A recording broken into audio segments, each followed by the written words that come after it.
Welcome to Everyday Therapy, where simple and practical concepts of therapy meet your everyday life.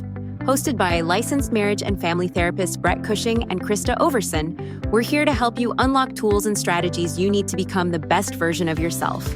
Whether you're looking for guidance, inspiration, anecdotes, or actionable advice, you're in the right place.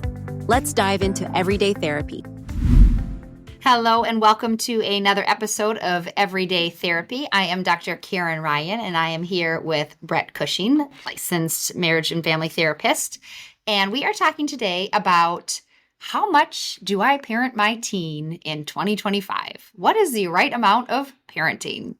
Such a practical question. It really is. I have a friend of mine. He has been an administrator in education for 40 years. And he said, very well, he said, I think that we are protecting them where they don't need to be protected, and we're not protecting them enough where they do need protection. Yes. And I thought, wow, that seems to be right on. Yeah, and so we thought it'd be helpful to talk through kind of what are the areas where we do want to lean in and parent more, and where do we give space for trial and error and letting them figure it out? Because that's hard as parents, right?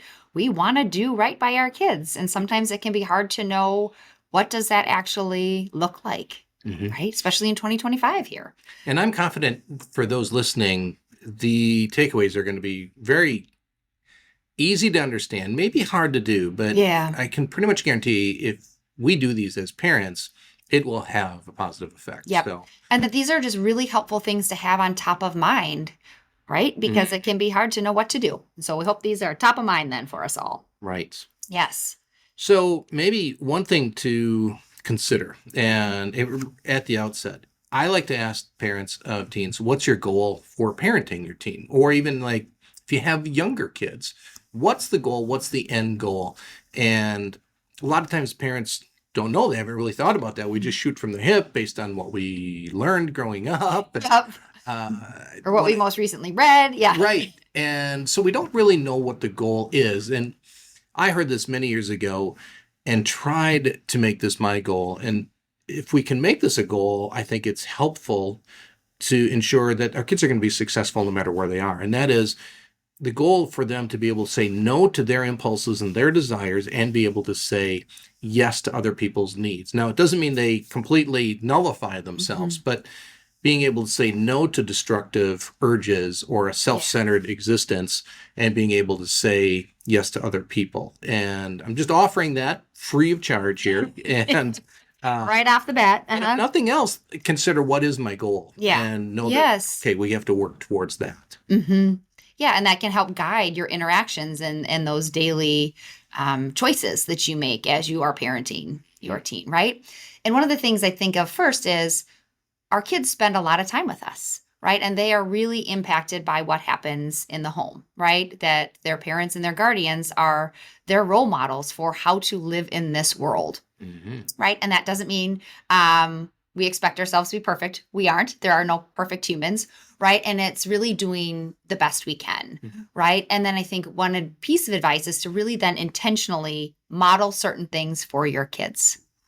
Yes. So Right? Like they are learning from us. Yes. What do we mean by modeling? I mean, is it more than just saying please and thank you to the person that's the cashier? What are we talking about, Karen? Right. Right. And I think it's really modeling, if we think about the phrase be kind, be a good human. What does that mean? Right. And so it is modeling and helping them with social skills, those soft skills that they don't get anywhere else. Like, yeah, they might get it kind of in school, but that piece of this really does lie in our hands as the parents, as the guardians that is spending time with our teen. So that's encouraging them to look the person in the eye with the caveat. We understand with certain neurodivergence and certain things that might be a challenge, right? So please, all advice that we're giving today, please apply it to your children and your teen based on kind of where they're at, please, with that kind of here at the onset. But modeling for them, put down your phone while you're ordering, right? Those social skills. How do you greet somebody when you see them, right? Look them in the eye. Look them in the eye. Right. Yeah. Yes. And really then modeling for them healthy behaviors and helping them. Yes. Just understand the why even behind that behavior. Because sometimes, well, why do I have to look them in the eye? Or why do we do this? Because they're so accustomed to a digital world where none of that is even relevant. Right. So it can be a leap as to, why do I have to do this? Yes. And well, I'm looking the person in the eye because they trust me better if I can look them in the eye. And if I'm not on my phone and I'm actually even looking in their direction, it shows and communicates their importance. Right. That I respect them. Yeah. So it's not even just the modeling, but it's reinforcing that with the why. And sometimes you can model, well, what would you think if I'm just on my phone and you're trying to talk to me about something really important at school? Yes. So Yep. I think really highlighting that why. Why? And how do we talk about other people? Do we tease people? Do we make fun of people? Do we make negative, critical comments, about others? Then our teen learns that. And then really importantly, do we make those negative comments about ourselves, right? As a woman, and any gender can experience this, but body image and the ideas about how to fit in and how do you feel about your body, the words that you say at the dinner table or about weight or about dieting or about how to look or comments about hair or anything really have a huge impact. And so you are a model for that. Like, what is the foundation you want to lay? And so I invite you to bite your tongue, right? Yes. I have to bite my tongue at times and be like, that is not helpful. I don't want to think that way. And I absolutely don't want my teen to think that way either. I kind of grimaced when you said that because some of those areas I did not do a very good job. But that also speaks to another area of modeling too. When we do blow it, Yeah. take responsibility. So if I say, oh yeah, I'm not losing weight. I can't, stand, I'm just so overweight or whatever. Then be able to go back and say, you know what? I am not doing a good job in my own self-talk. Yeah. And I got to work on that. Mhm. Or when we've done something, maybe we've overreacted with our kids, Yeah. come down too hard on them, expect too much, to go back and say, you know what? I really blew it. I didn't expect, or I did expect too much out of you. And I was being insensitive. I was focused on other things. I'm Yes. really sorry and hope you can forgive me for that. Yes. And what you're modeling there is the ability to take accountability, Yeah. to apologize, to have a second chance to get it better. Yes. Right. And so that's there, but also the key piece of repairing with your teen, which we know, when we have a healthy, strong connection with them, that is the foundation of being able to help navigate hard things. And so really being able to, I love that. yes, just apologize and repair. And then it is amazing how effective that is. It is. Right? I will walk back and be like, I am so sorry. My tone, I came in hot. I'm going to try it again. And my daughters will let me, right? Yeah, Or sometimes they'll be like, geez, mom. And I'm like, yep, you're right. I was thinking about this and I was already stressed about that. And I just took that out on you. I'm sorry. Can we do this? And then they're like, yeah. And so it really is that ability to repair, but it takes that accountability and being willing to do that. But it's And a worth couple it. things with that too, I think, is that kids just want any excuse to be able to forgive their parents. But I think parents sometimes, we're so worried about failing our kids. We don't want them to see any chinks in our armor. And then we inadvertently communicate perfection. Yes. And that raises anxiety that they have to be perfect. But then we get upset that they don't take responsibility, but we haven't modeled it Yes. either. And so another thought I had too is that, what you said about repairing the relationship too, because when I do marital therapy and I ask couples, so, all right, you guys had a blow up, you disconnected. How did you reconnect again? 90% of the time, people have no idea what I mean by that. And they say, well, we're just over it. Yeah. And so these are skills that help them in all sorts of relationships if we can model this well and be intentional about it. Yes. And I'm coming to mind a recent interaction that one of my daughters had with a friend where they felt bad because they kind of hurt this friend's feeling and they had responded kind of angrily and we're not talking to them. And the feedback was, I modeled for her. What would you like to say to her? What would be helpful to hear from her? What might you say to her? Mm-hmm. Right? And so really helping our kids find that language of what does that look like?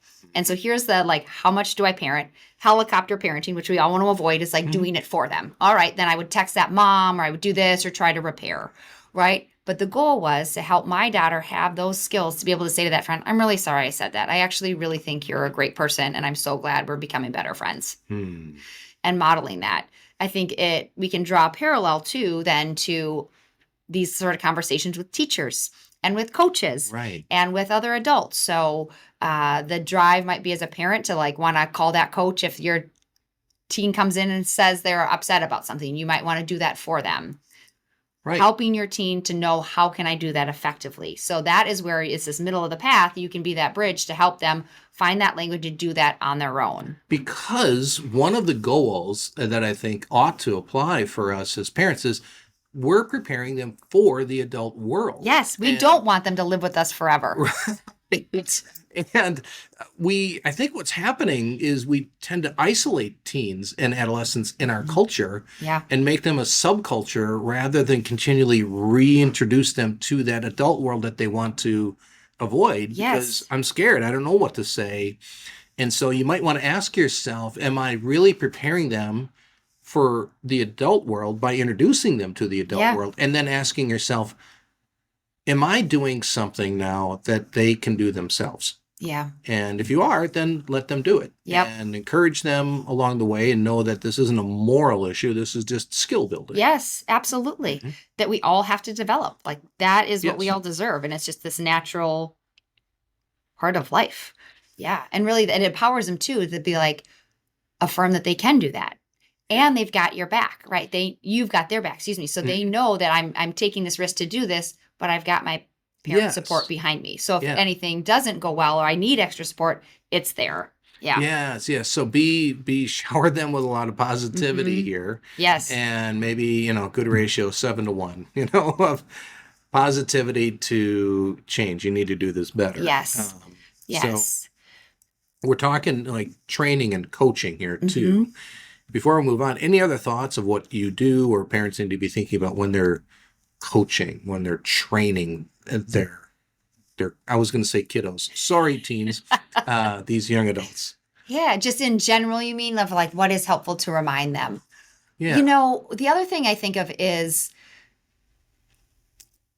teens in some ways are so effective in taking care of themselves. Like the ability of what they can navigate, like the social world that they can navigate, like how they just like know the right socks to wear, or they know like they have all of this wisdom that sometimes is totally beyond me, right? And some of the terms, I'm like, I don't even know what that means, right? 6, 7, right? Whatever. But then there's also this piece of they also are still children, right? They are not 18 yet. Teens and adolescents are 12 to 17. And so as their brains are still developing, their hormones are surging, and they're going through all these physiological and social and emotional changes, they still need reminders. This is where I invite you to parent more they need reminders to eat a good meal. They need reminders to drink water. They need your guidance on how many caffeinated beverages they should have, right? This is your job to know how many rock stars are they drinking, how many monsters, and having those conversations. So this is where it goes from like you monitoring them and writing out what they're eating each day and packing their lunch to you're aware of it, you're having conversations, and you're talking about how much caffeine are you drinking? Do you know how to check milligrams? Do you know the risks of that? Do you know about gummies? Do you know about like taking candy from others? Are you aware of like the concerns about vaping? Do you know how much sleep you need? Right? So this is where, again, I invite parents to take that active role in being aware of what time your child goes to bed. I know it can be really hard when they have homework and they have activities till late and then they're doing homework, but I will not go to bed until I know my teen has wrapped up and is heading to bed, right? I know when they are off their phone or not. We know that cell phones are addictive. We know that it can be really hard for all of us to do that. And this is where you can be that parent to say, I need you to set your phone down and go focus on your homework for a little bit, right? Or I like having a rule of our phones in the bedroom at night, or having a downtime. That's where we can help them with that because they can't control it. Right. Their frontal cortex will not let them. It's hard enough for me at 44, right? So I'm going to help out my 12 and 14-year-old and just take that phone away at times or have a shutdown in a very loving, collaborative way so they understand why. But those are some of those key things of like helping your teen get in good habits with those basic daily life skills that we got to teach them. And they don't know the boundaries for some of those. They don't. And that's one thing I'm hearing as you're sharing is they don't know the boundaries. How much is too much? How much is too little? And that might be another way of thinking about it, is just trying to help them understand the boundaries and kind of reel it in and because they can be very all or nothing in their thinking. Yes. And so we're trying to help them understand it's a both and. I think also along those lines is parents, sometimes we don't even know. So if you don't know like social skills that I ought to be teaching, look it up. Or you could look up, social skills. You could look up independent living skills. There's whole curriculums built on that, which might be really helpful as a checklist, and do it with them. Say, hey, what do you think you're good at? What do you think you need to work at? And make it collaborative. Yes. And then work on it together. Yeah. And what you're modeling there again is that idea as a parent, like, I don't have it all figured out. I only know what I know and what I've been exposed to. And so really removing any of those what I should, those shoulds, and be like, let's figure this out together. Yeah. With the reminder of like, therapists are here. We're here too to help you figure that out too. So there's always support as through a therapy with your teen, as a family, or even as a parent. Like, how do I help my child navigate through this? Right. So with those parenting. Let's think about that in terms of like those big vulnerability areas in terms of social media, porn, video games, substance usage, how to have a healthy relationship. How do we parent them in some of these areas? Because they don't know the boundaries. They might even be completely naive to some of this. How do we parent in these areas without over-parenting or under-parenting? So I'll just say this. One thought is, because a lot of this is determined by peer pressure. And so here's kind of a principle that I think can be really helpful. As your family identity is high, peer pressure will be low.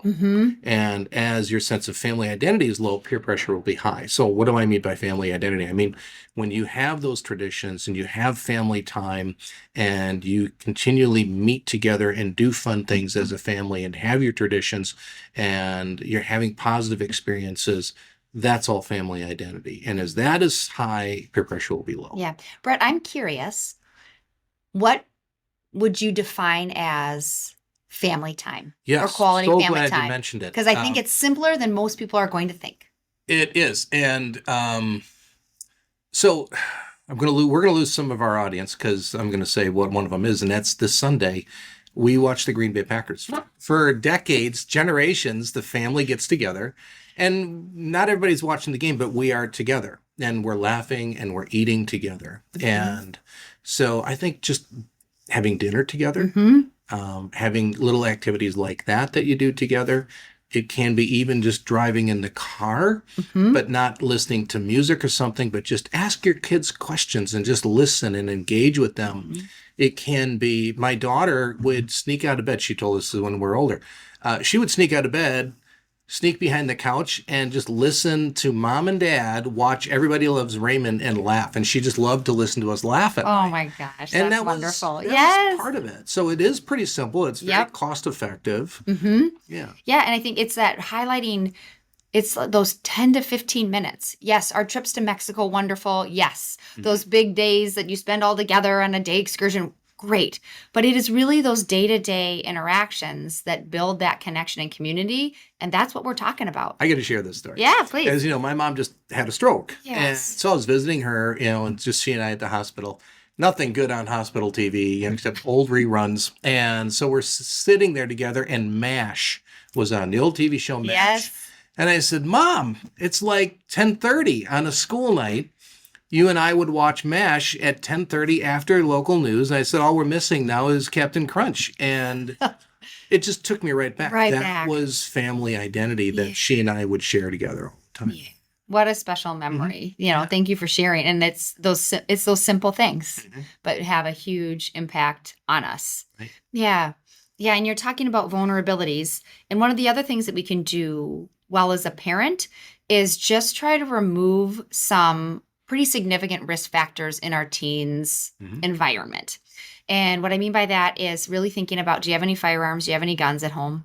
And if so, are they locked up?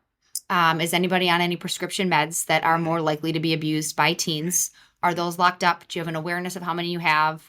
How do you have alcohol around in your house, right? If your family uses any cannabis, like how is that displayed? How is that stored? Where is that? Right. And that piece of taking those steps to keep your kids as safe as possible. And then that's a key piece. And then when you were saying like, I can't remember your first question, but it was something about like, what does that mean? Or how do we address that? Like, because you're asking about porn and addiction and those sort of things. Yes.